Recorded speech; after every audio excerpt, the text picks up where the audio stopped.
welcome to the official Lakes International Comic Art Festival podcast. My name's Ian. And my name's Nikki, bringing you the best in comics and graphic novels and updates from the festival.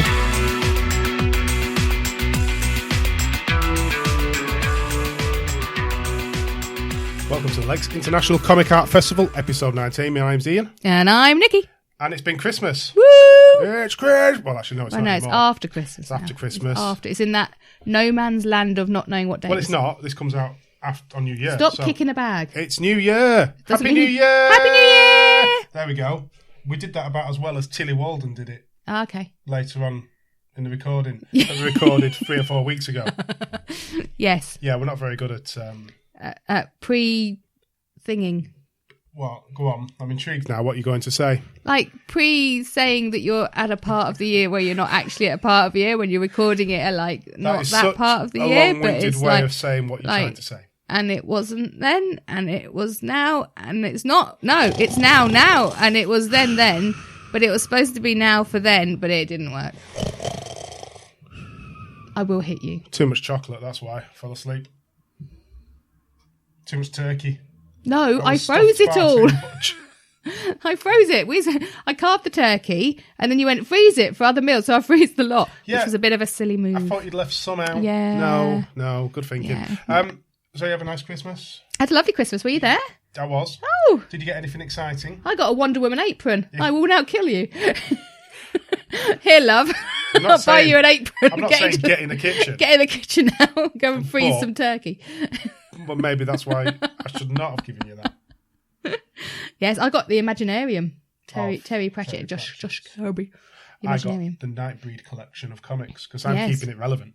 Oh, okay. I got a Where's My Unicorn? Like a Where's Wally? That's awesome. Me and Mum were doing that. We were piddled. Piddles, sat there piddles, finding unicorns. Yeah. Yeah. Unicorns. Fun. So today we are doing, as well as having Tillie Walden on the show a little bit later on, we are going to do the best of the year. Because that's what you do at this time of the year. Yes. So we're going to do, first of all, our graphic novels of the year, which is... Oh, I've got a pile. Which we're actually going to also film at the same time. So you're going to be able to do... In the future, we're going to do it for all book reviews, I feel we shouldn't. No, I think we should, because then it's allowing people... I can't sit here naked, okay? That's the problem. We're just going to zoom at certain points to get the views. So we're going to do the top 10. We're only going to do, after we've had Tillie and Pete and Mike, our favourite films of the year and some favourite TV shows.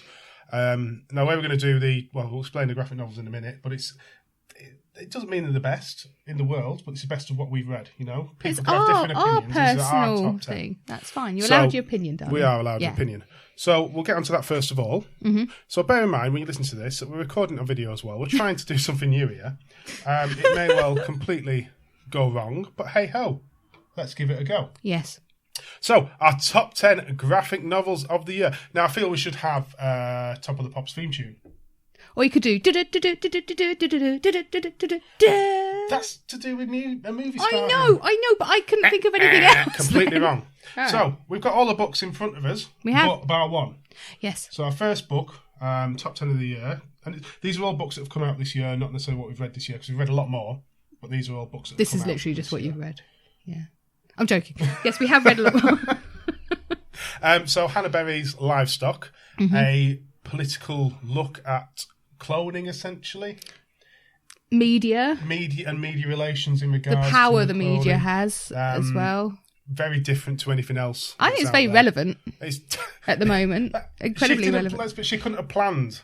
When it came out, it just fit the perfect scene of what was going on. Yeah, the in current politics at that climate. particular Yeah. time. So, yeah, fits perfectly. What's your first? I'm just going off the top here. Yeah, basically we're just going down the list and then we'll choose our favourite at the end of each. I'm showing mine though. You can, because I didn't have one. Okay. Collecting Sticks by Joe Decie. So this was a beautiful book. It's the art, I think. I think just that's what you in. stands out more than anything. And just the little everyday. You can all relate to parts of this book of they're just staying on a little holiday. Yeah. In the woods. Part fact, part made up. But it feels very real. Is the point I think about the whole story. Yes. And little bits. You recognise bits from it From your life. Yeah, from your childhood, from being a parent. From being a parent. It's very, very much. Child. Yes, well, that's why I said childhood. Right. But yes, it's. Whatever.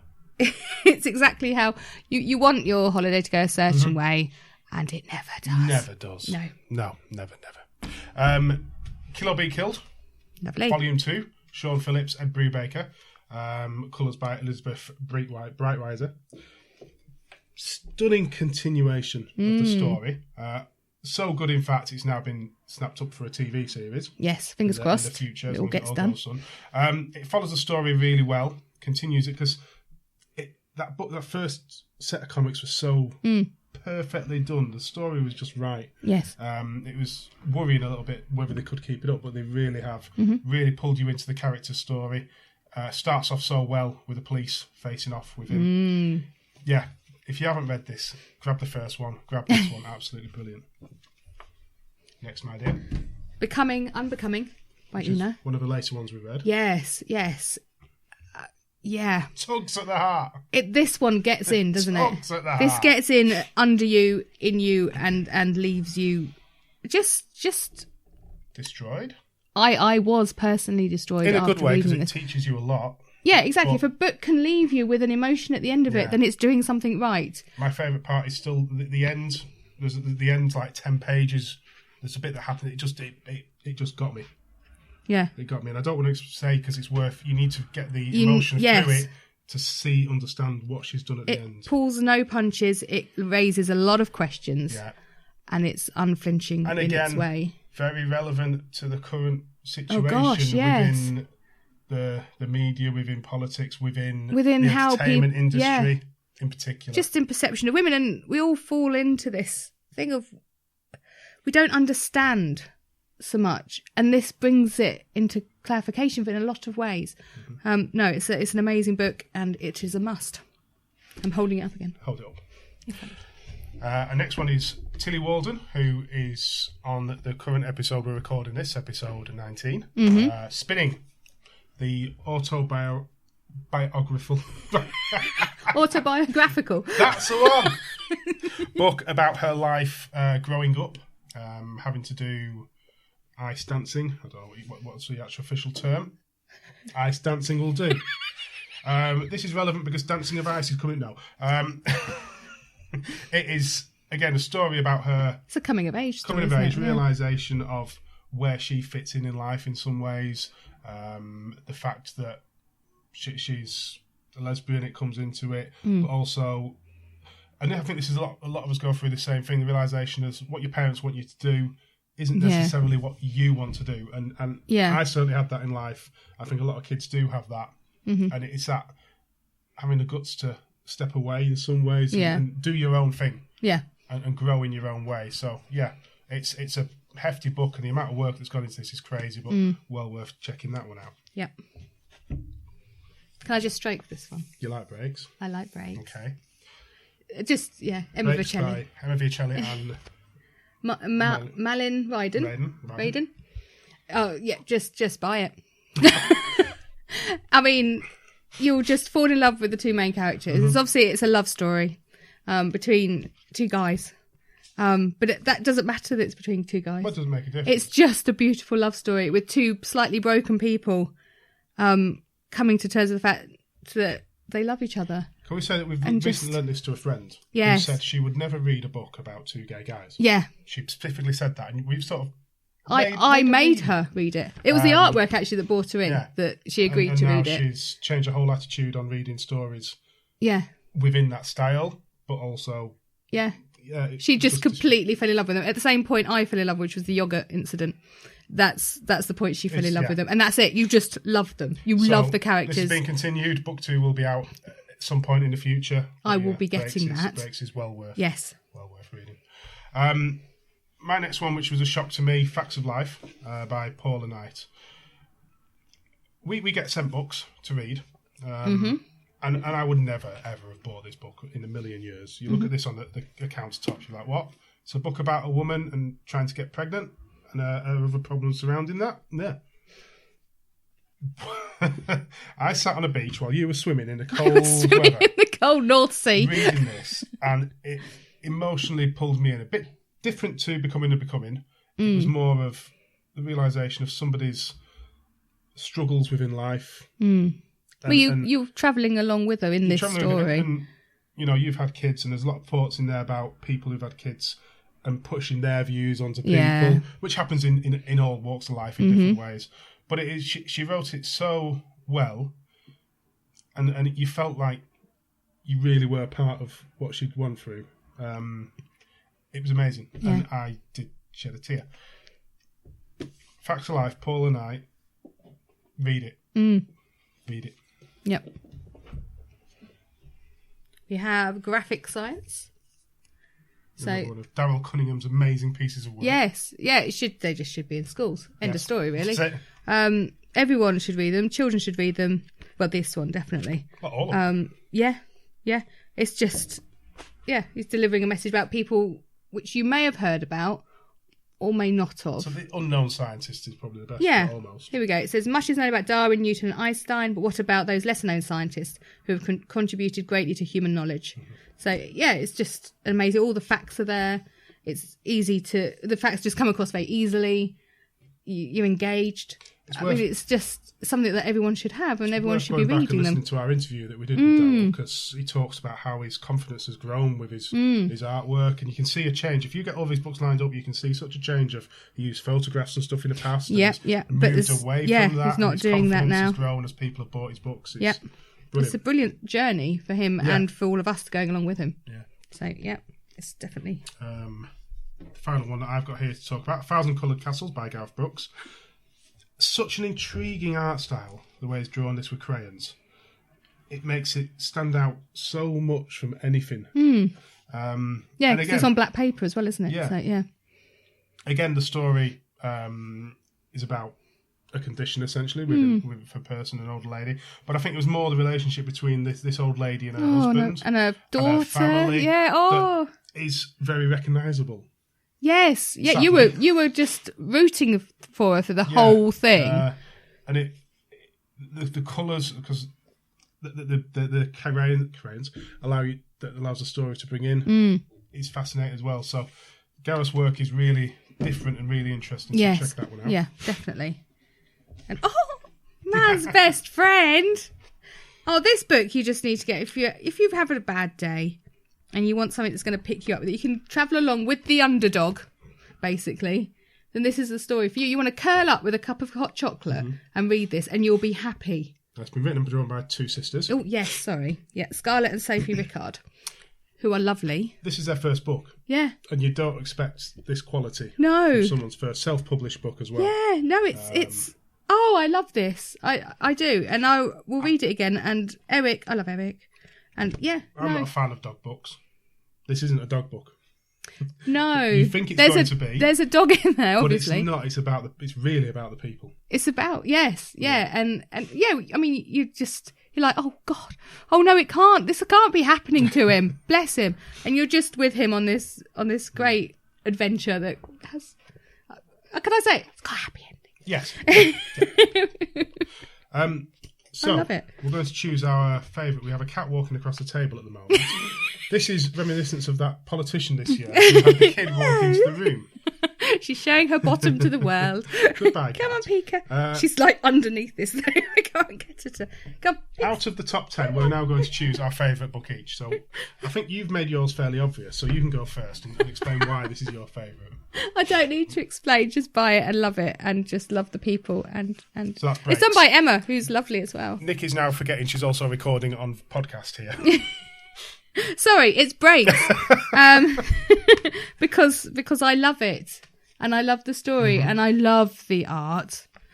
Because I just love Emma, really. Well, so go and check out some of Emma's previous work as well. Dragonair. Yeah.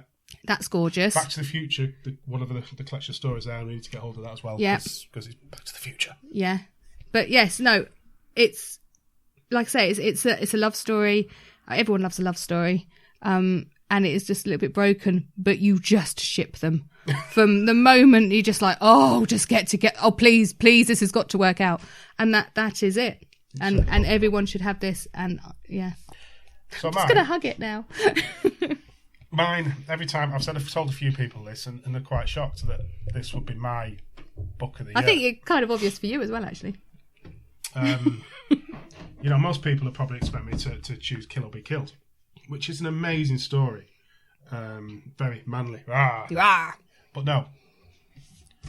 Facts of Life, Paula Knight is my book of the year.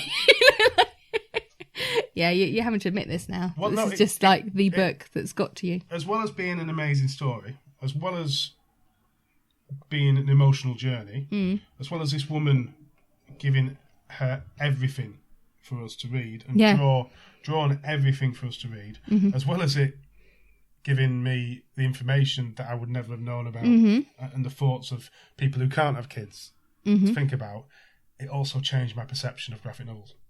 Did it? That it can Was that your turning point? A lot more than just stories. Yeah, you've had Darryl Cunningham, but that didn't give me an emotional... No, that gave you the facts. Yeah. This was something so different. And again, like I said before, the fact that I felt forced to read it because we've been sent it, and then having such an effect on me, it's changed my whole thought of comics, graphic novels, media in this way as a whole, that I'm so more open, such as Becoming Unbecoming. Yeah. To give things a shot that I would never have. So thank you, Paula. Amazing book. Just get it. Yep. Just get them all, in fact. But these are our favourite books of the year. So thank you very much. Thank you. To all of the writers, all the artists. Yes. I think majority of these have been on the podcast. They have. Yeah, no, all of them have. No. Bar Una. No, Becoming Unbecoming. We've not had Una on. Oh, no, we haven't had Una. I thought you meant we'd reviewed them. Scarlett and Sophie Rickard yes. on, in a future episode as well. So we can talk about that. But, really good year for books. Yeah, a very good year. So the plan for YouTube in the future is going to be every episode we record a podcast. Any book reviews we're going to record and get out onto the interwebs as well. Because I feel... Well, then you can see them a little bit. You get that physical but as much visual as well. Media we can give to these books that deserve the sales, we will. So thank you very much for watching. Thank you. Goodbye, YouTube. Bye, YouTube. Hello, podcast. I'm sure no one noticed. Nobody noticed. So we're going to take a break now. We're going to come back with Mike and Pete's bits and also an interview with Tillie Walden. Tillie Walden. Completely forgot then because we've got all these books in front of us. I knew you would. The way your eyes went searching around then. Yeah. Who is it? And then we'll come back and give our top 10s for movies and TVs. Oh. TVs. We're not actually looking at TVs. Yeah. I quite like it. Sony, please send us something.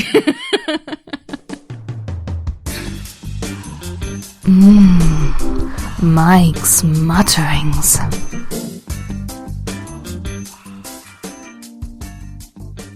Hello and welcome again.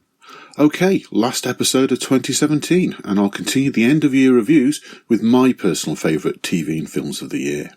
I think 2017 was a funny year for TV. A lot of our favourite shows returned for second, third, even eighth series, and quite a few of them really started to lose their shine. I don't include Walking Dead or Game of Thrones in that, as they really went from strength to strength this year. But for the others, well, we had a tough love session with our Sky Planner and deleted a ton of series links. I also think 2017 was the first time I really felt the new distribution of geek shows across different platforms. We currently have Sky, which gives us Fox and Sky Atlantic, but needed to swap across to Netflix to quickly catch up there, or have to go around friends' houses with Amazon. I still haven't seen Stranger Things' second season, and Netflix and Amazon TV don't seem to want to release their top shows on Blu-ray or DVD anytime soon. It's great that they're investing in such shows, and they really do support the Marvel Universe, but it's a pain that there's so many different pay channels you have to go through. Anyway, on to TV. At number 3 for me this year is Fargo. I love the Coen Brother movies, and the transition of Fargo onto the small screen was something I was initially sceptical about. But it turned out to be a different storyline, but with the location and style of storytelling firmly in place. This year saw the third series, with each series being set in a different time period, but with links between them through other events or character progeny or reoccurring themes. The main attraction is their cinematic style and humour. And if you loved Oh Brother Where Art Thou, The Big Lebowski, or Raising Arizona, or indeed Fargo the movie, then you'll just love this series. A lot of the films occupy the same Coen universe, and there are nods in this series to other films such as Miller's Crossing. This season saw Ewan McGregor playing twins at war with each other, and he follows in the footsteps of some top actors who have graced this series. My number 2 is actually a Marvel series. I have to say I've been really disappointed with some of the new ones this year. I tried hard to get into The Gifted, but it just seemed so pedestrian to me. It's kind of trying to be the X Factor comics. And while it does debut some of the really nifty mutants that nobody's bothered with before, it just didn't hit the mark for me. It diverged too much from the comics, and I think they missed a trick. I did like the fact that they did the Stepford Cuckoos for the first time. That was quite cool. The Inhumans 2 hasn't grabbed me, or I should say yet, though it did a fine job portraying Black Bolt, Medusa and Lockjaw. It does also seem to be officially part of the Marvel Cinematic Universe, a bit like Agents of S.H.I.E.L.D. I suppose Agents of S.H.I.E.L.D. is a good example because that had a bit of a rocky first season, and then it just kind of turned awesome overnight. So maybe if I stick with it, these will get better too. But the new series I did love, and is my number 2 choice of the year, is Legion. It debuted on Fox, which actually limits its audience, but it still garnered great viewing figures and reviews. So, my top TV of the year actually goes to The Leftovers. Now at this point I'm well aware that many will not even know the name of the series, never mind actually watched it.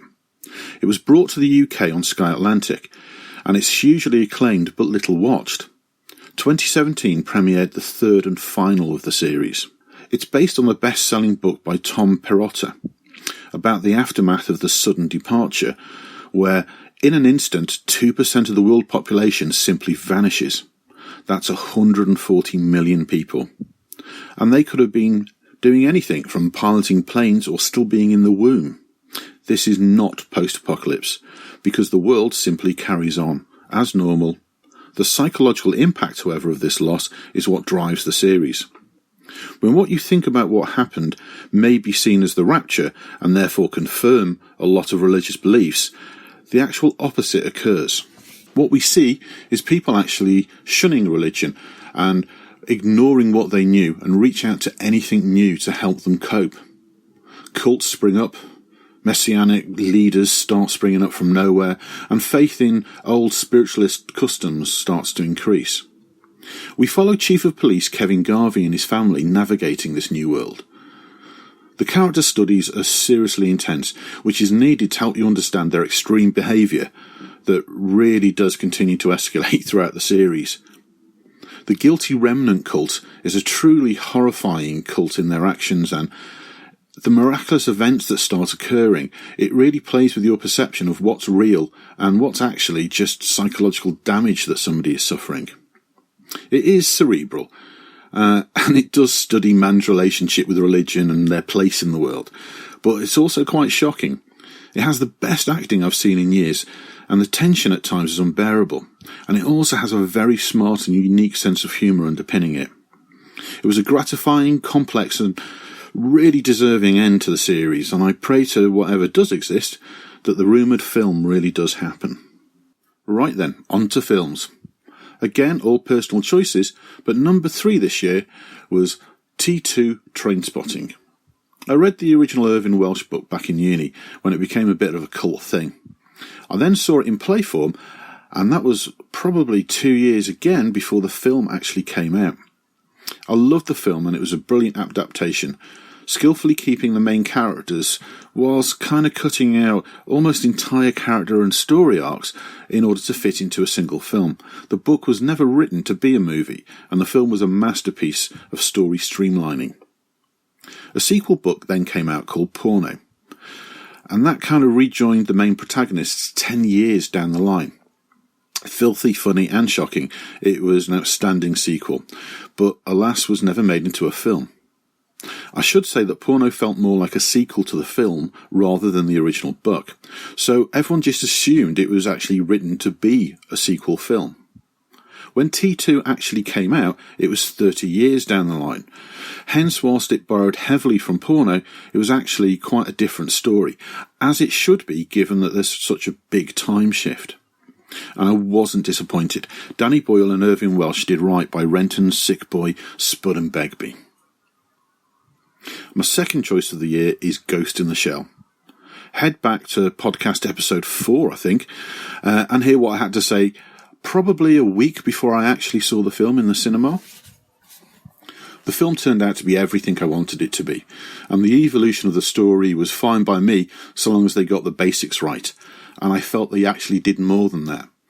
Scarlett Johansson was great as the Major, and the look and persona of Batu was spot on. But my number one choice is kind of obvious to anyone that knew me. It was a film that was destined to be either the worst or the best film ever in my eyes, and that is Blade Runner 2049. Weirdly, in common with my third choice of T2 Trainspotting, it's a 30-year gap between the sequel and the original. Now, Blade Runner has a very special spot in the hearts of some of my closest friends and myself, and we have discussed the sequel for probably the entire of that 30-year gap. And when it was actually eventually greenlit, the confirmation of what the story was a complete unknown. There are 3 official books published, the best of these being the first one, The Edge of Human. The books really expanded Philip K. Dick's universe, and these stories were just assumed to be the basis of any sequel. That is, until they were confirmed not to be. So that meant the new story would remain a complete mystery until full release. Now, if they'd have screwed this up, I couldn't see any writer, actor or producer attached to it ever working again. So fierce would the fan backlash be. But luckily, those 30 years were well spent. The story, the visuals, the pacing, what can I say? It's just perfection. And the fact that a movie of that length and such a slow, considered pace actually remained at number 1 on the film charts for so long is a real testament to the strong writing. It will be released in Blu-ray format on February the 5th, and I'm really looking forward to rewatching it probably about 1,000 times, analysing every frame and spending my waking life on fan forums debating, arguing and seeking further meaning out of absolutely nothing for the next 30 years. Have a great new year and can't wait to see what 2018 brings.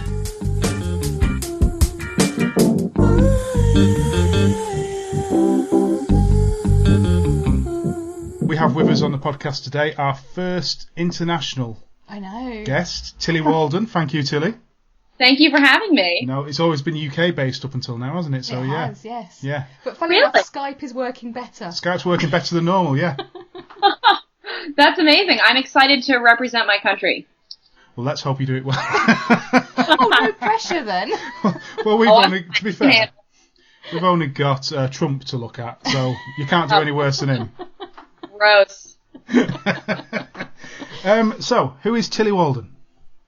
Who is Tillie Walden? Well, normally when people ask me that, it's usually just my answer is that I'm a cartoonist. And luckily, I'm with people speaking to you. You know what a cartoonist is. Sometimes I'm in rooms with people and they do not know what a cartoonist is. Okay. But yeah, I at least the Tillie Walden that has a career and is in the public eye, I'm a cartoonist. Outside of that, God only knows.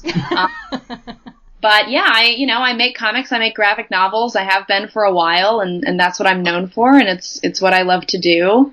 And I think for people who wonder who I am, I think reading my comics is in a way the best description of who I am. And just remind us how old you are. I'm 21. And how many books have you had published? 4, and the 5th one comes out next fall. Yeah. You make me feel old. Yes, so old. I have heard that. It's a compliment. Yes, I know. Yeah, I'm used to saying my age and hearing a sigh. Yes.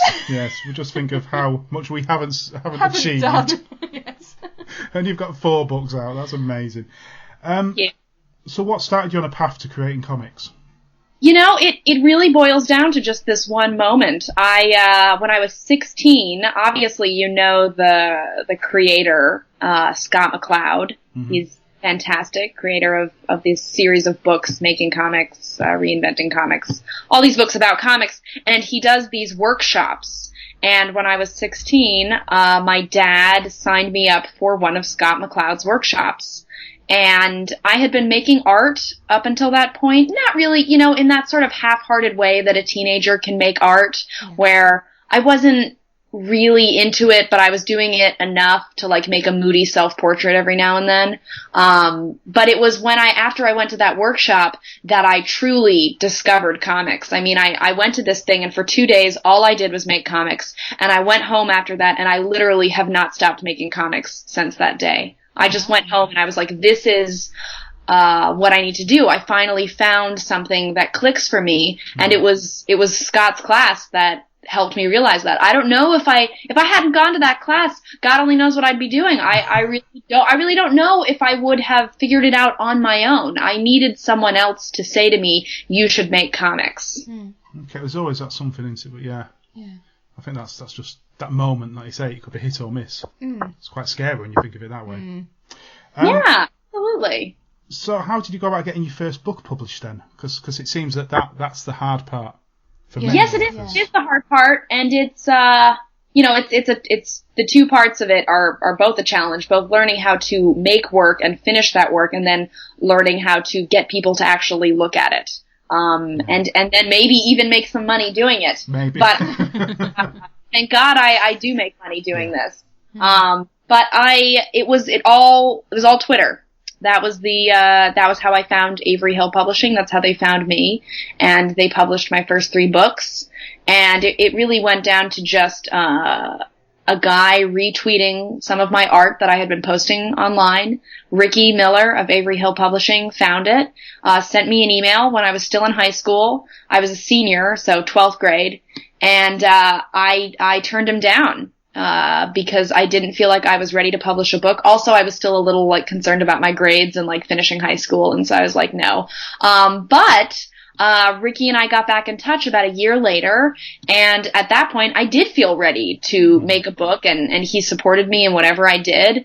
And because of them, I published these 3 books, and along the way, I got an agent and published Spinning with Macmillan and for second books, and it's just been off to the races since then.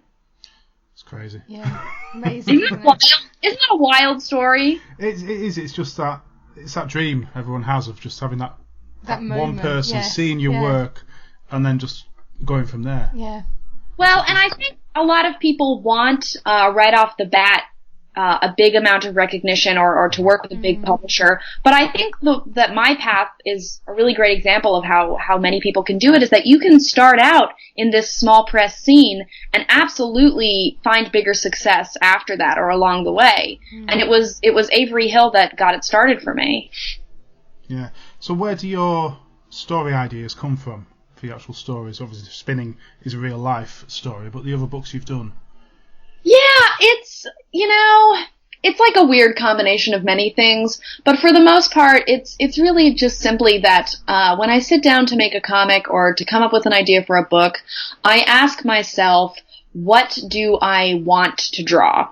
Not what should I draw, what can I draw, but what actually in this moment am I in the mood to draw? And it's the same where if you play an instrument, sometimes there's a certain piece you want to play more than others. There's something that you're in the mood for. And with each of my books, it's been my second book, I love this part, is this teen romance. I was in the mood to draw romance. I was in the mood to draw cute girls. And so I said, oh, well, then I'll just make a book about cute girls. It's because if you're going to sit down and make a graphic novel, or if you're going to really sit down and make anything, you're going to want to be spending time with things that you enjoy making. I don't really like drawing cars, so I'm not going to make a book about cars, It's totally up to me. And so I ask myself, what do I want to draw? And through that, I end up coming up with a list. So it'll be I want to draw environments, and I want to draw a lesbian love story, and I want to use watercolors. And then I think about all these elements and how they could come together to form a narrative. And a narrative always just finds itself. Yeah, that's a good way of doing it, isn't it, actually? You sound like you're a natural. Yeah, why not? Yes, yeah. It really does. Also the style, how do you decide on that? Because it's obviously when you look at your pictures, it's obvious it's your work. It stands out a mile. But the colour in each of your books and so is very different. How do you decide on how you're going to work through a book in that way? Well, the color, both the color and the style of a book always has to sort of work with whatever the content of that book is. So whatever your story is about, the colors I choose and the way I draw it has to emphasize the kind of emotion and the kind of atmosphere that I'm working to create. And I have always had strong feelings about what colors mean, like which colors bring up which emotion, yellow, and those bring up very specific emotions for me, and so I wanted to use those colors because it felt like it really suited spinning. And I think when you're choosing, when you're thinking about style and color, it's really important to think about intention. What are these colors going to mean? What are these colors going to make people feel? And outside of that, I don't really know that much about color. I'm not a totally formally trained artist, and so I don't really know color theory or I never really learned it, and so because of that, my color choices and the way I color has become very distinctly me, because I just kind of did whatever I could do and what I thought was right, and so that just became my style. And through just kind of trial and error. A lot of comic artists, aren't they? They don't tend to go to learn about art, do they? They just have that natural talent. Yes, yeah. So it seems that's the case. But yeah, I mean, The End of Summer is another one that really stands out for me because it's so dark in places, which it brings those scenes to life, doesn't it? Yeah, that stark contrast. Yeah. Yeah, and that's very suited to that story. But something like spinning or my webcomic On a Sunbeam, you wouldn't want that to be in black and white because it's not a black and white kind of story. It's a full story. So, considering your age, what made you want to do spinning? Because a lot of people do this sort of style when they're quite a lot older, when they've had time to think about their life as such. Yet you've done it at a really young age. What brought it about? Yeah, that's I get asked that a lot because it is very weird to be a 21-year-old memoirist. It is. I mean, when I say the word memoir, it conjures up an image of like someone who's looking back on their past and like looking through photo albums and reflecting on who they once were. I think that's bullshit. I don't think you need to be that to be a memoirist. It was simply that I was a student at this like 2-year comics program in Vermont, and I wanted to make a short comic for one of my classes about skating. Just kind of not for any particular reason. I just thought, I've been doing a lot of fiction. I should make a story, like a short, funny comic about ice skating. I literally intended for it to be funny. That's how much I wasn't thinking about it. And when I sat down to do it, I totally froze. Like every time I tried to draw myself on the ice, I had these huge waves of anxiety and of sadness and of fear, and I was totally surprised. Like I'd never experienced that because drawing was always kind of my sanctuary. It was where I felt comfortable, and suddenly every time I tried to draw ice skaters, I was hit with this block. And so the reason I decided to make spinning is because I thought, this is ridiculous. I shouldn't be afraid of drawing ice skaters. I shouldn't be afraid of my past. And now is as good a time as any to deal with this. And I also felt like, my perspective right now, being 21, I'm not that far away from all these experiences. And in a way, I think that's an interesting perspective to tell this kind of story because I'm not, 40 years old and reflecting. I'm close to this. I have this biased, sort of raw opinion about all these events, and I think that could lead to a really interesting story. And I realize that, no matter what age we are or what our perspective is, however we feel about our own memories at each point in time, it's always important and it's always significant, and how we feel about ourselves and our story will change with time. But I was happy to go ahead and just put this down on paper because I think how I feel right now or how I felt a year ago when I made the book was important to me, and I wanted to heal. Did it help then? Do you think it helped over time? It absolutely helped. And look, I can draw ice skaters now. I drew this. Well. I drew this whole goddamn book. It's so long, and I got through it, and it was remarkably healing. And it's been a very special experience to share it with people. It's brought me a lot closer to a lot of people in my life, and it's just been a wonderful experience. I'm really proud of myself for doing it. You say it took so long. It didn't actually take that long to create, though, did it? When you compare, you look at the size of it. Was it about 6 months in total? I mean, that to me seems very short. Well, it was about, I spent a lot of time just kind of staring at the wall and what to do with myself, and it was really 3 months. These 3 months that it took to draw it, and the rest of the time was spent just like thinking and kind of doing nothing. And then in this whirlwind, I just drew the whole book because I felt this fever, like I was like, I'm ready, I can do it, let's go. And so I sat down and like didn't move for 3 months and just drew it. It still seems, for the amount of work that's in there, that's pretty amazing. Yes. What sort of length of days were you working? Oh, when I was working on spinning, I started working usually around 5 in the morning.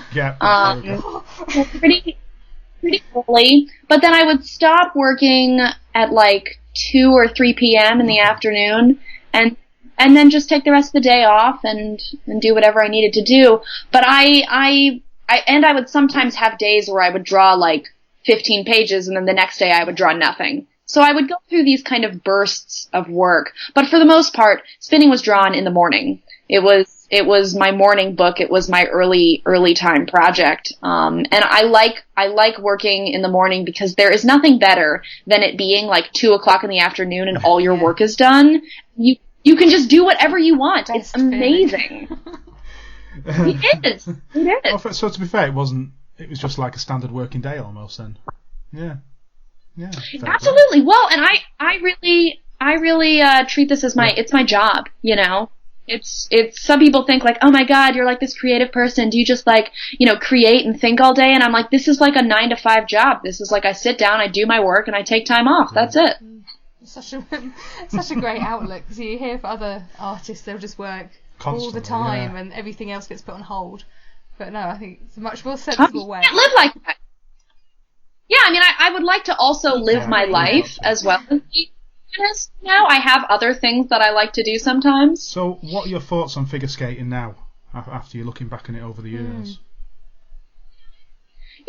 I have very mixed feelings about it. I think figure skating can be very fun. It's a really sort of fantastic sensation to be on the ice and to move very quickly. That part of it will always be beautiful to me. But I do think that it is a deeply flawed sport and has a very complicated culture, especially for young girls. And I think it still does not really get the attention it deserves. I mean, you don't get a lot of stories from figure skaters that are actual stories. You get like, junky movies that are like, dream it, believe it, achieve it, win the gold medal, and that's it, I think there is still quite a need for authentic sports stories, especially for girls. But I have mixed feelings about it. I don't ever want to be a figure skater again, but I know a lot of people who do. And I think figure skating is largely about a fantasy. I think that a lot of people go into the sport fantasizing about who they'll become when they win a gold medal, or what people think of them if they see them skating. And I think that fantasy is very far away from what the sport is actually like. That's a lot of sports in some ways, though, isn't it? Especially physical sports, because it is a different side to it. Yeah, gymnastics, a lot of that stuff. Now, within the book as well, you talked about you coming out as being gay. Do you feel it's important for people like you to be able to write books like this for the younger generation? I mean, and did you have anything that helps you through it as you were going through that?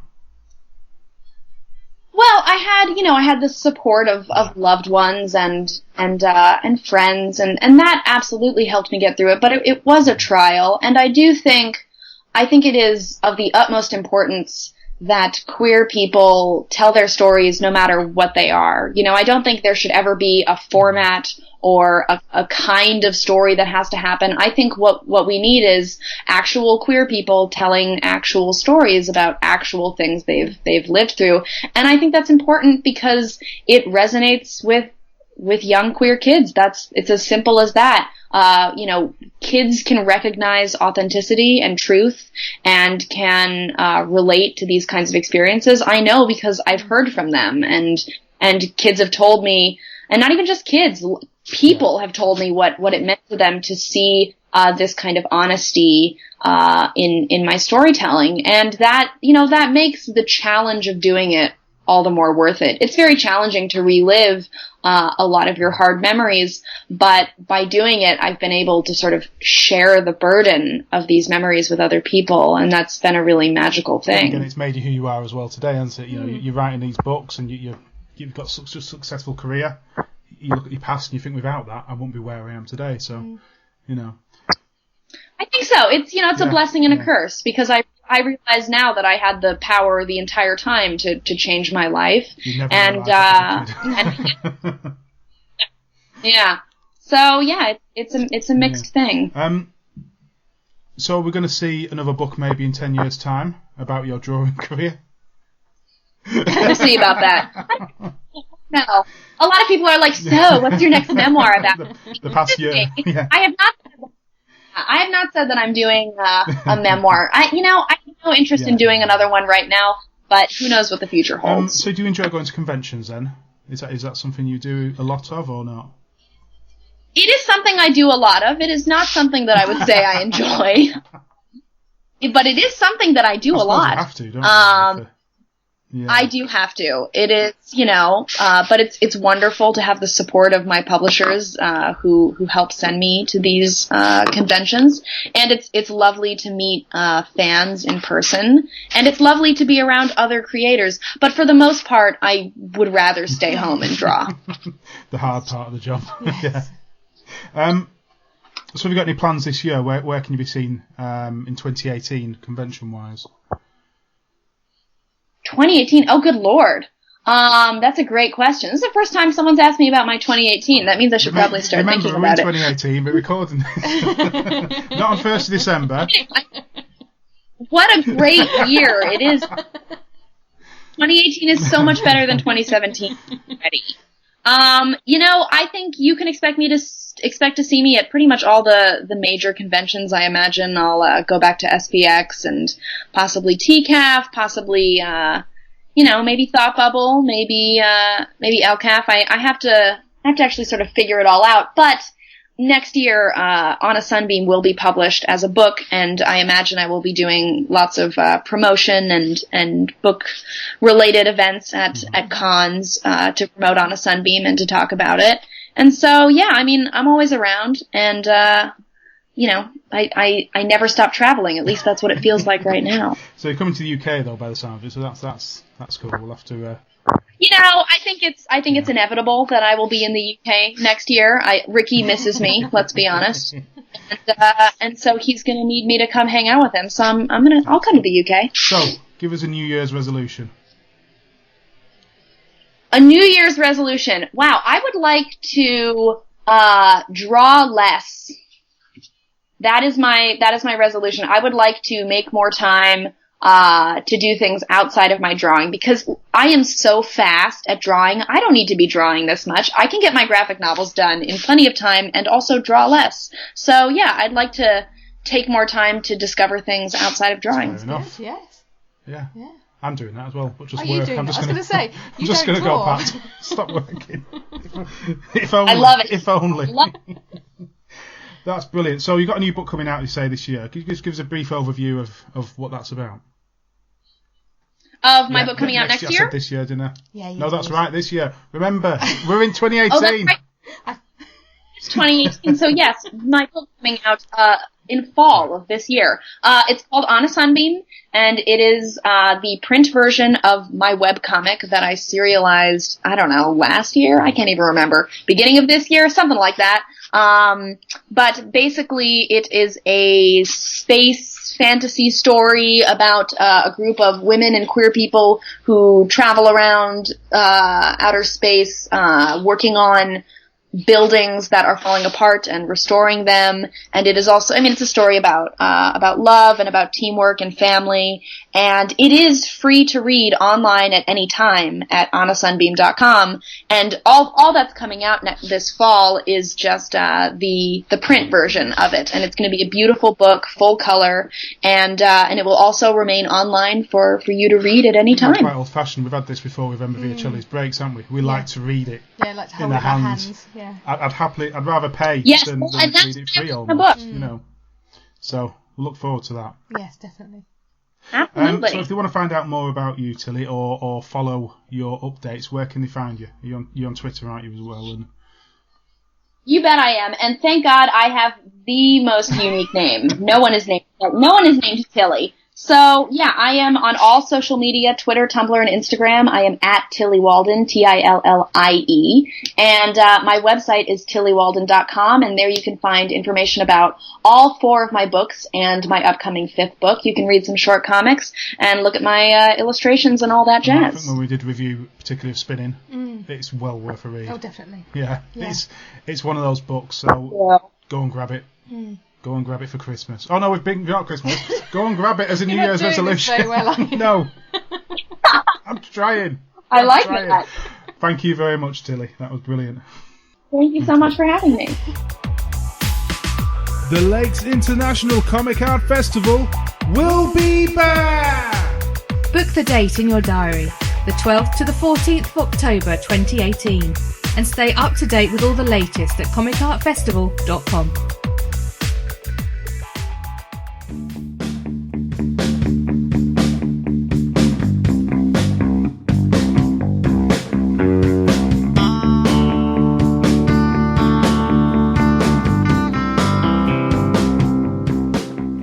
Howdo. Welcome to Breakdowns, the comic art section of the podcast.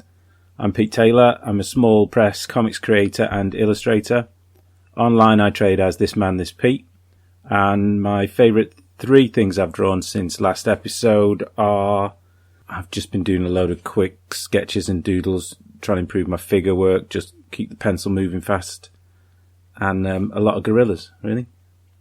Nice, short and sweet episode from me today. Finishing off the best of 2017 with TV and film choices.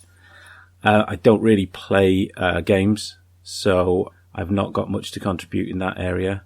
TV, for me this year, we enjoyed Lemony Snicket's series of Unfortunate Events as a family, and Stranger Things 2.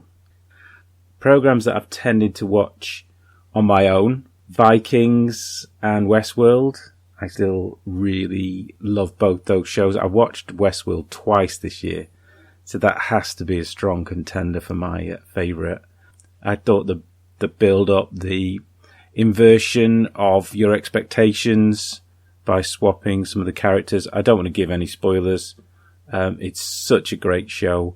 I really went down the rabbit hole on it, and when you get so into a show that you start reading commentaries and articles and theories, I think it would be difficult to beat Westworld. I think the only thing that would have come close this year would have been Game of Thrones, which is just still killing it for me. I think the pace they had was great. I would much rather a show move fast and didn't linger, which I think is the problem, especially on some of the Netflix shows. They've got a lot of story and they don't feel the need to stretch it. So I loved this season of Game of Thrones. Just to mention the Netflix shows, as I brought that up, I thought that Iron Fist was awful. He's one of my favourite characters, and I was very disappointed with the Netflix version of that. Defenders, I enjoyed. I think the episodes were the right number. I do wish that, there was more superheroes in it, and the civvies bother me. The Punisher was great. I was really interested in all of the characters in that one. Loved the supporting cast. Wished he'd put his skull duds on a little bit more. So yeah, Westworld I think would have to be my show of the year, and one late contender right at the end, an honourable mention for a show called The Marvellous Mrs. Maisel, which is on Amazon, and it's about a housewife in the late 50s, New York, so it looks fantastic. It's got a slight Mad Men vibe. Very funny. She strives to become a stand-up comedian in the late 50s. That was a late find for us this year, and loved it. And so on to movies. Slight mixed feelings about most of the big genre movies this year. Marvel-wise, I was a bit more disappointed with Guardians on the second watch. Spider-Man, I loved the villain, but I just had issues with everyone having a robotic Stark suit. But the feel of it, the Ferris Bueller vibe, I enjoyed. I didn't see Justice League. I did see Wonder Woman. Really enjoyed Wonder Woman. Kind of wanted the villain to be a little stronger and maybe to have lost the moustache. When I say stronger looking, I thought the visual couldn't get past that moustache. Sorry. Thor Ragnarok, I loved. I did have a slight problem with the comedy. There was a feel that he was allowed not to be Thor a couple of times to get the laughs.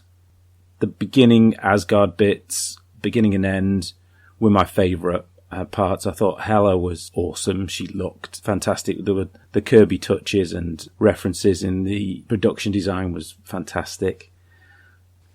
Star Wars, The Last Jedi, I loved the lightsaber battle with Kylo and Rey, some of the dogfights with Poe. I did come out feeling very unsatisfied and disappointed. I didn't like any of the bits with Luke. I thought they'd wasted him as a character in terms of he had no relationship with Rey. He didn't give her or have anything to offer her, it seemed, which even if she was ultimately going to reject what he had to offer, I think he could have still been placed in a better light. And yeah, let's not get into that. But no, I had massive problems with Last Jedi. But for me, the film of the year, the one that still makes me giddy when I think about it, and this is because I'm just a massive monster fan at heart, is of course Kong Skull Island. The fact that you got to see a Kong movie where it wasn't a repeat of being captured and taken to New York. He was on his own territory. The monsters and super fauna of the island was fantastic. For me, all the way, Kong Skull Island. Thanks for listening. Please contact me if you have any comments or questions, or if you have ideas for other comic artists to profile. You can find me at thismanthispete on Instagram and Twitter. Email me at thismanthispete@gmail.com or at my website, surprise, surprise, thismanthispete.com.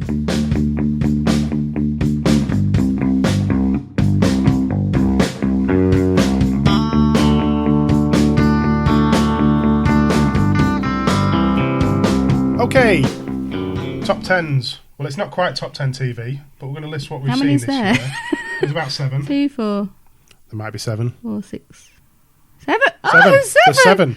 Oh, so we'll quickly run through them and then we'll give our favourites of those each again. Mm-hmm. So, American Gods, brand new series. Ian McShane was amazing. I have an old man crush on Ian McShane.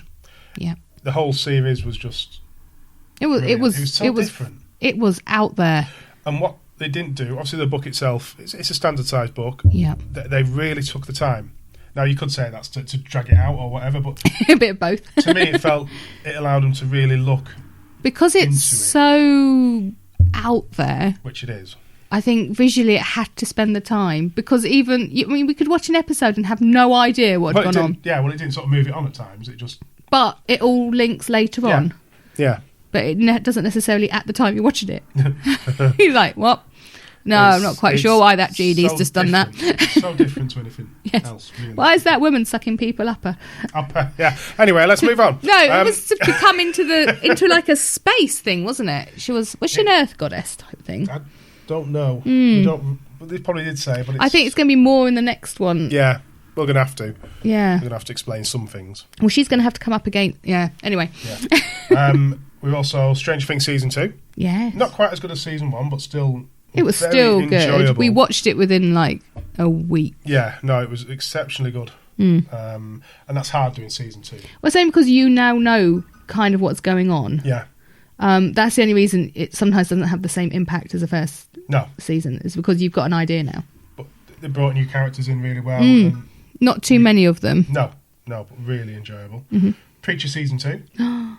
That's my brother. Exceptional. Season 3 is going to be made. Mm-hmm.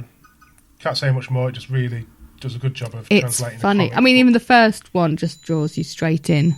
Oh, we're beeping. Oh, your microwave's done. Then we've had something completely different. Season 2 of Car Share. I love Peter Kay. Peter Kay, who we bought tickets for, and now we can't go and see. Yeah, that's a shame, but he's got to look after his family. End of story. Series 2, which did what a lot of shows don't do, finished on a downer. Well, that is the best way. Not have the usual happy days. It finished on something completely different. And it should have been so together. many films would be better if they finished badly. I cried for like a week. Brilliant. It's just not good. But they're coming back this year to finish it off, so I don't care. Yeah, well. So that's fine. Game of Thrones continued to be amazing. This is the first one not based on a book.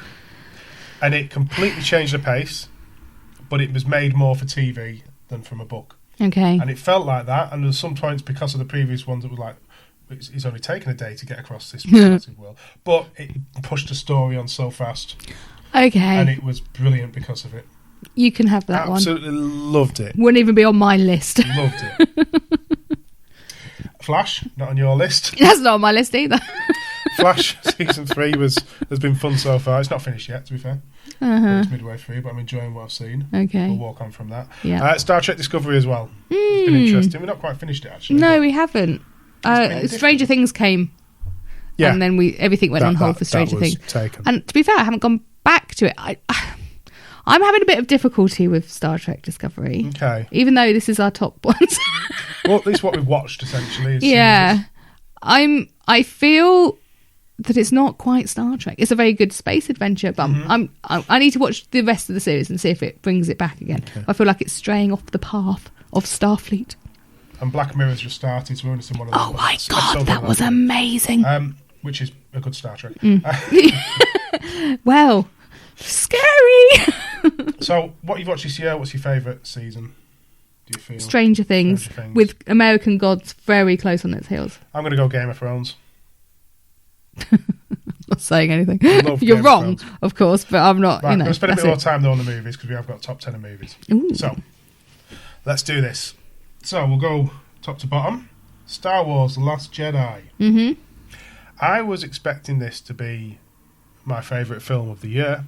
And I'm going to say now, I'm not going to say which one is. It's not. Yeah. I was talking to a friend about this last night, and we come to the conclusion it's a good film. It could even be classed as a great film, but it isn't a great Star Wars film. That's probably the best way of putting it, actually. You come out enjoying it, having a fun time. Yeah. But then you think about the things that relate to Star Wars, the story from Force Awakens, the story from the original trilogy. Yeah. And it just doesn't fit right. It falls, doesn't it? It and fails. That puts a big downer on it, because you're not going just to watch a film. No. You'll want to watch a Star Wars. A Star Wars film, yep. So, yeah, it's a shame. If it was a solo adventure, a bit like Rogue One... Oh, that was really good. But then it could have been completely different, but it wasn't. Why isn't that on our list? Because that was last year. Oh, was it? Oh, really? It came out every December. Oh, gosh. Next one. Wonder Woman! What do you think of Wonder Woman? That was my favourite film of the year. You're not meant to say that yet! Oh! Okay, I really liked Wonder Woman. We've just done it with the books! How do you not know how we're doing this? I'm just so excited, Ian. I'm so excited. I couldn't keep it in any longer. I liked Wonder Woman. It was a very good film. It was unexpected, considering... You cried. The previous You do cry a lot now, don't you? From the DC universe were fairly poor. Yeah. So having this film come out and be not just good, but exceptional. Yes. She was... the storyline was brilliant for her. Obviously, it's based on the comics anyway. But it was written in a way that empowered Wonder Woman without making it seem obvious that, you know, they weren't doing it like as a woman-pleasing film. Do you know what I mean? It was just done as a really good action film who just happened to have a very strong woman. as the lead, and Gal Gadot was incredibly. You could have had anybody there. It doesn't make a difference. It was just a good, really good. Yeah. So no, it was amazing, and that scene across No Man's Land when she goes across No Man's Land. Yeah, she goes, "I'm not a man." That's brilliant. So, and the fight scenes were brilliantly shot. Yeah. With the slow mo and everything. No, really. Yeah. Enjoyable film. So looking forward to that sequel. Mm. We have Thor Ragnarok. Yep.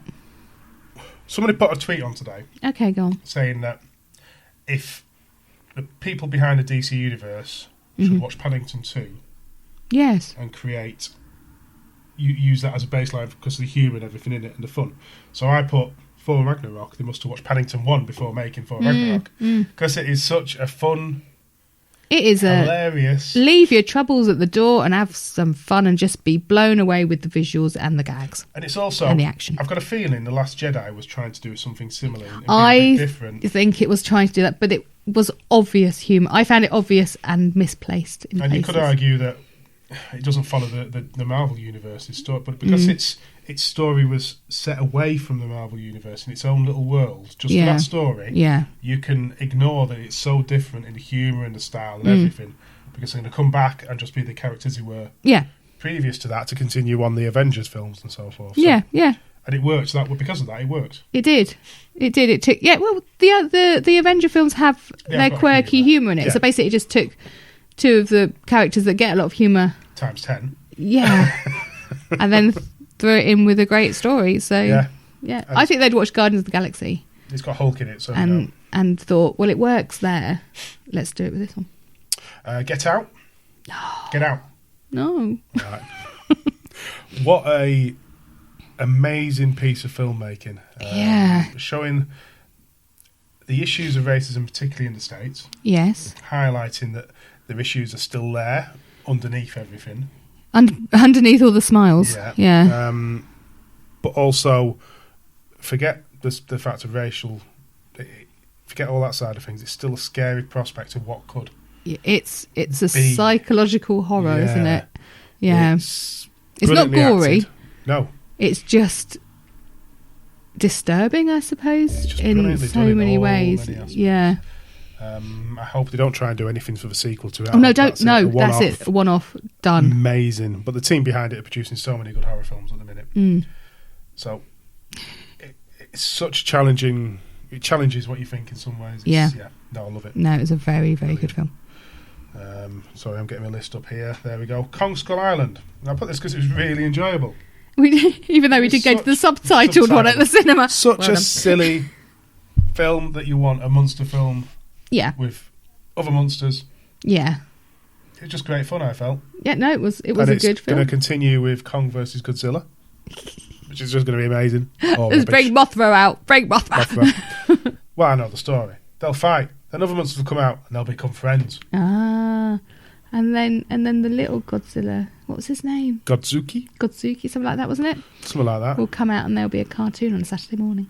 And maybe I'm thinking like we're in the 80s or 70s. Then we've got Spider-Man Homecoming. Oh, that was a good Spider-Man film. It was a good film. Spider-Man. Is it the best Spider-Man? For me, yes, because I enjoyed it. I liked Tobey Maguire 1 and 2. No.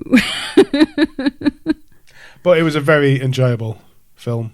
Yeah. Overall. It was funny and it had action and it's just basically what I want in a superhero film. I don't want dark and gritty. I'm sorry, you can take that. Spider-Man's never been dark. Exactly. But they try. Films. No, they try to do. They do. When? They do. Not Spider-Man films.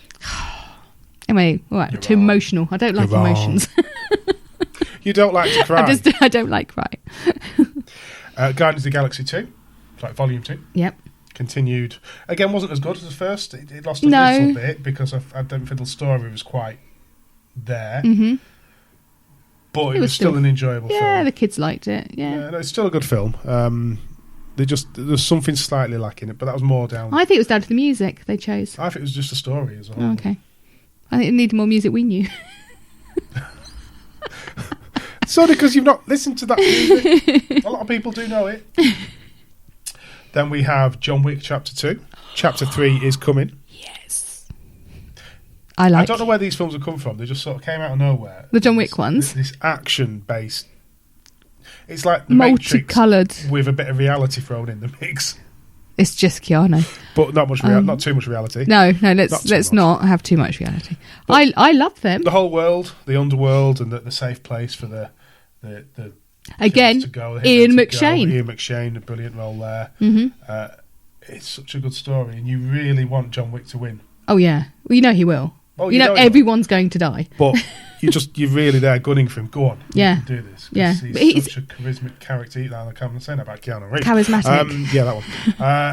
But the thing is, he's not infallible. He gets hurt. Mm-hmm. He gets beaten, but he still keeps going, and that's why you love him so much. That's why you're rooting for him, because he's not some kind of superhero. He's just like. I mean, the first one, it was such a, it meant a lot, but the death of a dog.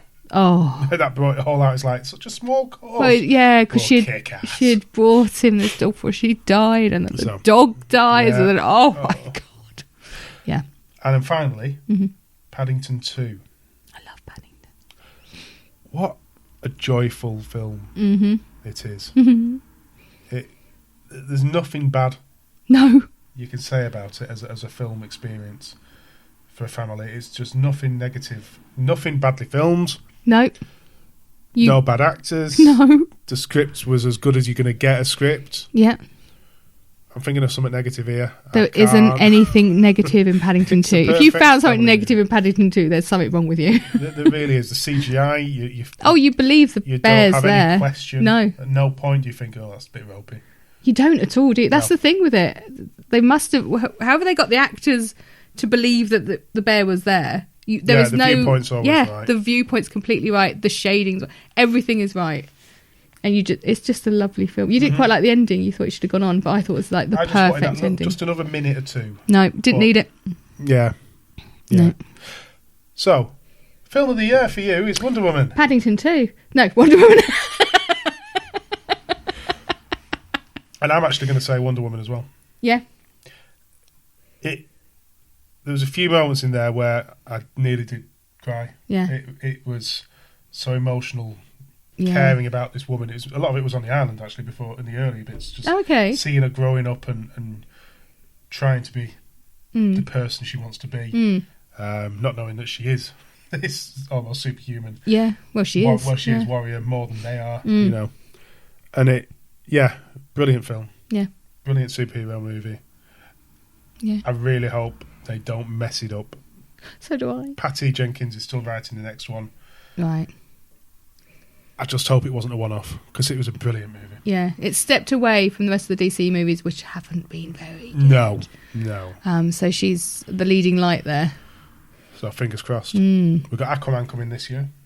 We've obviously got Avengers Infinity War coming this year. Yes. Yeah. Any of them jumping at you? Probably Avengers more than Aquaman, but that's just because I think Aquaman's a bit lame. I can speak to the dolphins. Come to me, dolphins. We've also got Cloverfield, the next film in that series. Whatever. Yeah, the series that isn't the series but is a series. But then we've also got the ultimate superhero movie.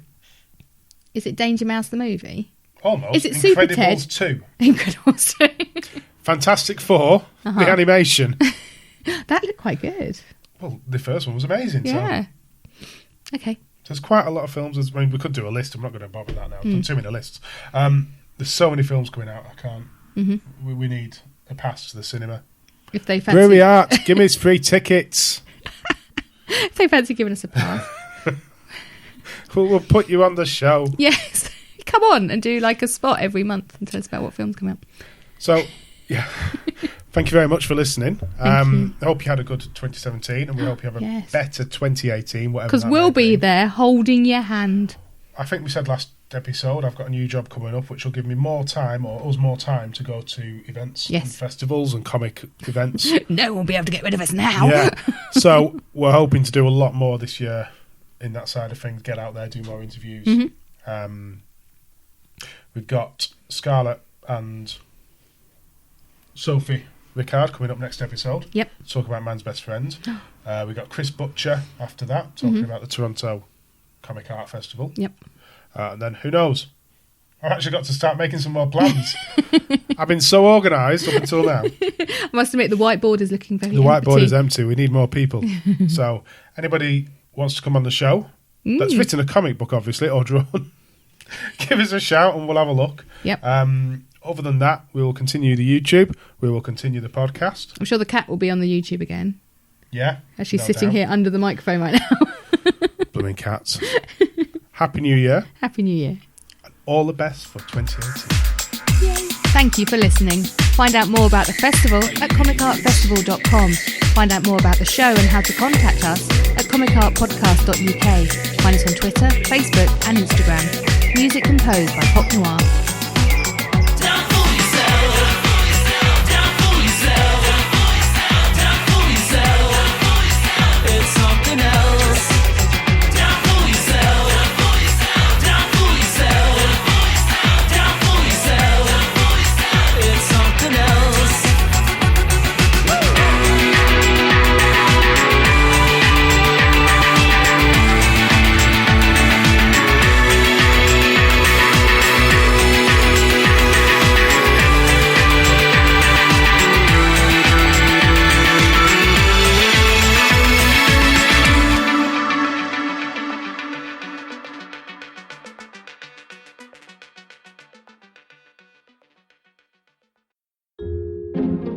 This podcast is part of Britpod Scene, an independent network of uniquely British podcasts that's always growing. Check out BritpodScene.com or Britpod Scene on Twitter to find out more.